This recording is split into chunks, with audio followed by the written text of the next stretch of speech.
Are your rents going down in your area? If they are, you're not alone. There's a number of markets out there where we're seeing rents go down for a number of different reasons. Let's talk about it real quick. Number one, you've probably heard about immigration in this country and the challenges and getting people out of the country and so forth. Regardless of your position on that, here's the reality. When there's less people in the country, there's less people that are going to be looking for rentals. It's just simple math. And so, because a lot of the people that came into this country, whether legal or not, it's a separate matter, when there's less of them, the reality is most of them were renters, especially if they were not of legal status. When they're gone, now there's less people to rent. It's just simple math. And that is impacting some areas and it's putting downward pressure on rents. Okay, that's one. Number two, we have just the cost of living in general has gone up.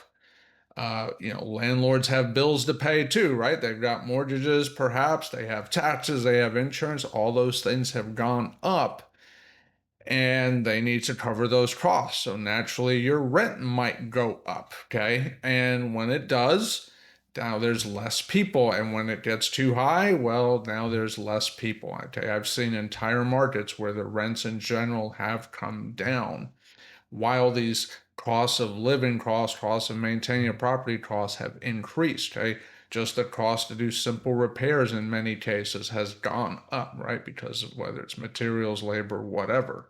Okay, so there are those challenges putting pressure on these properties that you might be renting or looking to rent. Here's another one. Look at the luxury rental sector in the apartment world. In some markets, there are these apartments, and I live in one of them. We have luxury apartments going up, and these things are beautiful. Okay, beautiful modernist touches, and these complexes have state-of-the-art gyms, game rooms, conference rooms, sitting areas, pools that look like they came from a Las Vegas resort.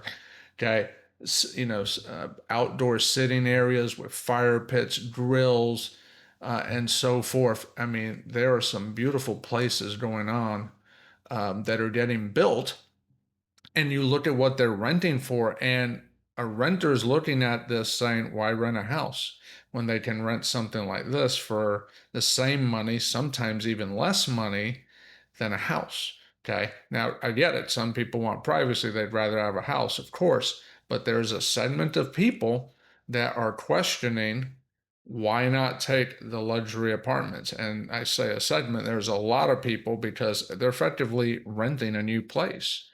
And let's face it, new attracts. Okay, it always does, it always will.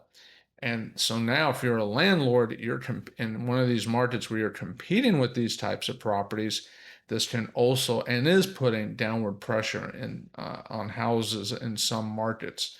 So today, if you're renting a property, you really got to make sure it's in good shape. You got to make sure it's attractive. You got to make sure it makes sense if you're looking to get a quality rent. And even if you do all of that, you still might face downward pressure. So here's the deal. Make sure you have equity when you have these deals because equity is what saves you when rents go down. Okay, be very careful about low equity deals. I'm not going to say they can't work. There are times where they can, but be very careful because when rents decrease, equity saves you. And I know what some people are thinking, well, you could Airbnb it. Airbnb doesn't work everywhere. In fact, there's some places where it can work where you don't want it to work because the clientele that you would be at is not going to justify the cash flow and the effort involved. Okay, same for midterm rentals, pad splits, all viable models, but you got to make sure it works in the market you're looking at. And if you already own the problem and you're thinking of changing strategies, that's another thing to consider. So, all of this to say, when you're looking at rentals, there's a number of places where rental income is decreasing. Adjust, pivot, and do what you got to do to keep the cash flow, if at all possible, And be careful out there. Everything does not always go up. What comes up, as they say, must come down. There is some truth to that in real estate, sometimes a lot of truth. So, hope you like this. Please share, comment, like, subscribe. I'll see you around.